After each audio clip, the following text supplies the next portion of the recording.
hilarious. I don't want to talk about no more whiteness. Let's talk about something more positive. Jameel Hill, I'm not sure if this would be considered positive. Jameel Hill came out and she apologized to ESPN. She was just saying, although my points were valid, I kind of did ESPN a disservice by, getting associated with them and all that type of stuff. Now, a lot of people saying when she was backpedaling, I felt like she was saving herself for the betterment of other people. And I don't think people understand, like some folks, people gonna try to screw this a little bit and make this for other people that I have came on for what they're not doing. But I'm explaining and y'all pay attention. Jameel here has a massive platform. She has always been saying some things, and it just goes back now that I think about it. All those white actors and actresses were dragging the hell out of Trump and getting applauded. But this black woman came and say what he is without getting vindicated from it. Child, it just goes to show you so much stuff. So I don't have time. So Jameel Hill apologized, and it really wasn't an apology. She was just trying to save herself. And I appreciate her doing what she got to do to make sure that she's good. She needs her job. She needs that to be able to make money, to be able to talk, because if she has a massive platform where she can use to educate people, that's what's important. I don't know if you watch Game of Thrones or not, and I do need to do my Game of Thrones season finale review. But you remember what Country T told Jon Snow, I love the king beyond the wall. I loved him. I love Mance. He was a good guy. Look how many people we lost because he wanted his pride. Like he didn't want to bend the knee. He was able to bend the knee. All those other people would have followed him and left. Instead, they got added to the White Walker army. Sometimes it's okay to play the game a little bit. Everybody's game is different. Everybody's controller is different.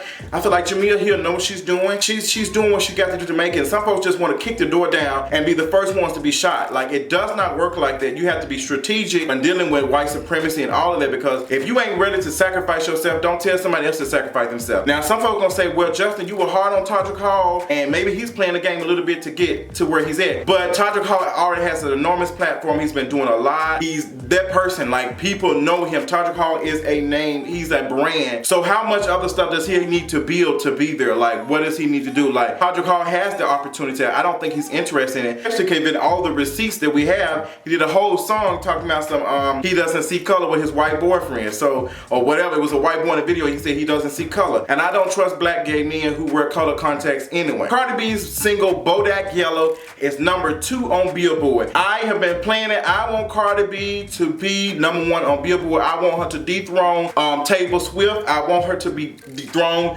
quickly and professionally, okay? I ain't feeling her. I've never been feeling Taylor Swift. I'm just not interested in her at all. But I'm glad that Cardi B is getting the recognition that she deserves. She's coming up. She's doing these sickening interviews. Just everything about her. It's just everything. I just love her so much, and I'm just so excited for her. And I just want to see what else she has to offer us, and what else, other singles and stuff, and what other music she's gonna be putting out. The Nicki fans and other fans are pressed about it. I don't know why. Not all of them, but a lot of folks I noticed ain't interested in the success, her getting a #1 song by herself without no features and stuff. And y'all know Nicki Minaj is a feature queen. That doesn't mean that Nicki is irrelevant or nothing. It just means that, like, Cardi B is their girl. Like, she's giving us what Nicki gave us in the beginning. And we compare, contrast as we do, girl. That's what we do. But Cardi B, I feel like, is in her own lane because she's more relatable, and we love that. And Nicki was that at one point. I'm gonna tell y'all what the honest truth is. A lot of people can relate to Cardi B because she's like still that humble person, and I hate that word, but she's still that person, that relatability. Like, I feel like I can kick it with her. Versus Nicki Minaj and all this.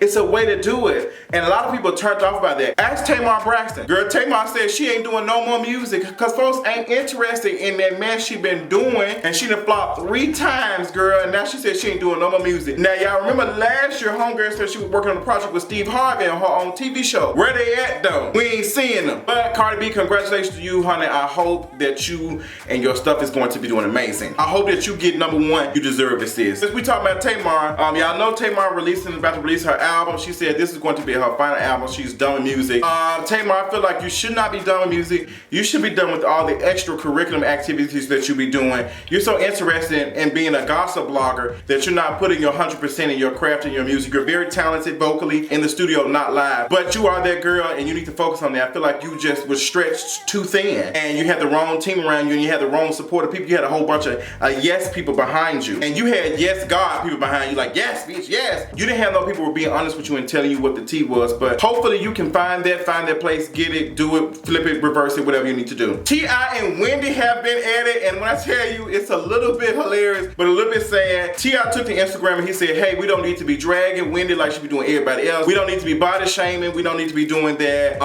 You know, but he put the picture up and her kind of just sprayed her a little bit, you know, being subtle or whatever with it. And Wendy kind of responded, and Wendy never responds to stuff like this. She's very quiet, and she just, you know, said that, well, maybe I should, you know, put some lifts in my shoes and get an ass like your wife did, or get some eyeballs too, apparently. Well, she didn't say that, but she could have. Wendy said she don't care. She's having the time of her life. She's comfortable. She feels good. She don't care. Drag, say what you got to say. But girl, while you over here calling me out on what I might be insecure about, worry about them stud pumps in the club that you be putting on, so you can feel like you taller than what you are. Oh, that'll be hilarious, because that sounds like some real tea. That sounds like some tea that Wendy had that she just, you know, just so happily spilled. I believe T.I. be wearing stilts or whatever to make it seem like he tall or whatever. But I know T.I. gonna put something, he gonna pull a boot or something, gonna say, where they at though? I ain't wearing no stilts or whatever it is. I really don't care. Wendy and T.I. Girl, go away from me with this. So it's been a crazy week when I tell y'all. It's been a whole bunch of stuff going on, period. I just had to talk about, because so many people are emailing me and talking about it, and now y'all got this stuff trending on Facebook and Twitter called the Irene Challenge. And it's time to talk about Kanika Jenkins. No, she is not gonna be in the title. I'm not doing it, girl. Y'all is not gonna have YouTube coming for my head. Girl, no ma'am, honey, I can't be playing with y'all. Y'all have me right here not having a challenge, y'all. I can't be playing. YouTube is not playing with the girls. Now, this is what we do. Now, I'm gonna hold back on some stuff on YouTube because I know how their platform works. But on our podcast, me and Adrian's podcast, For the Culture Podcast, we talk about it in entirety. Like, we can say whatever we want to. Podcast is that new girl, and I love it because we can be as authentic as we can be. And not saying we're not authentic, but there's some stuff that we can't talk about on YouTube because YouTube be shading us and saying, hey, this is not suitable. This is not suitable for all advertisers. We're not going to monetize this. We're not going to do that. I know that monetization word kind of irritates a lot of people and say, well, you know, you're making a lot of money. You should be getting paid for this. But YouTube is a lot of work. She is a lot of work. She's very time consuming. I'll tell you this. I just record this video probably like 12 o'clock. It probably won't be uploaded to about 3 or 4 o'clock. It's a lot of time, and it's editing. Like, people who edit and who do their thumbnails and all that type of stuff, people, they spend a lot of time like prepping, making sure they don't look like stanky when they get on the camera. Like, these folks getting on here and trying to make themselves look presentable, edit and make it just look sickening. So when you watch it, you feel entertained instead of like, I know some of us don't want to watch no video. We hear folks taking 10-second breaths and swallowing, all that kind of stuff. Y'all told me that. So girl, I've listened to you all and said I'm not going to do that no more. And that's exactly what I've decided to do. I'm just not going to be, you know, I'm going to edit and give y'all sickening content so y'all can feel comfortable sharing it and feel comfortable watching it. But I say all that to say that the podcast is the new thing for me. It's a new thing for Adrian. We love it. I love putting all my energy in it. I feel like it's been well received. You all been saying a lot of positive stuff. So if you have not listened to it, I know we started out shaky a little bit in the beginning, girl. We started out shaky, honey. We ain't had no intro. We ain't had nothing. We were just doing random talks. But we are trying to organize it and getting it better, because you all gave us some positive feedback and just let us know, Justin, I think you need to work on this, and we've been just really enjoying it. I am still doing the Kingeries book club, honey. We have our new book. Y'all need to check it out. You need to check it out. The link is below. We're about to start reading it in a couple of days. I'm about to announce it, so be looking out for the email. I'm going to be telling y'all, like, girl, this is time. It's time for us to read, so we can have our little, you know, we're gonna have our little winter reading and stuff and get it out. So, you know, sign up. The link is below. Sign up for the book club. We're gonna be talking about it. Log into that Facebook group. That Facebook group is sick. Then we be fun. We talk about a lot of stuff, and it's a private group, so you ain't gonna get the tea. If you want to know about how I'm not paying my bills on time, you might want to be in the Facebook group. That's what the tea is. But all that being said, let's talk about Kanika Jenkins. A lot of people were playing Project Private Eye, like my friend Sabrina said. Oh, she had me screaming. She all had me screaming with that. Project Private Eye, talking about, you know, I can see this person in the background. I see this. I've not watched the video. I'm not interested in that type of tragic stuff, like seeing it and trying to find out now. I just, you know, hope that the family can get justice and the family can find out, you know, and the family can get peace and find out what happened and all this type of stuff. Like, it's no right or wrong way. It's no way I think that stuff can be prevented. We can always say after something happened, like, she should have did this. They should have been better friends. She should have did this. But we can always do that afterwards. But, you know, during that time, you can't make split-second decisions like that. That's what the military trained us, muscle memory, so we won't have to think about making a split-second decision. So this is the real world and real things happen. But the Irene challenge, like, I ain't gonna lie, the girl with the big shades, y'all said she liked the thing off Arthur. I hollered.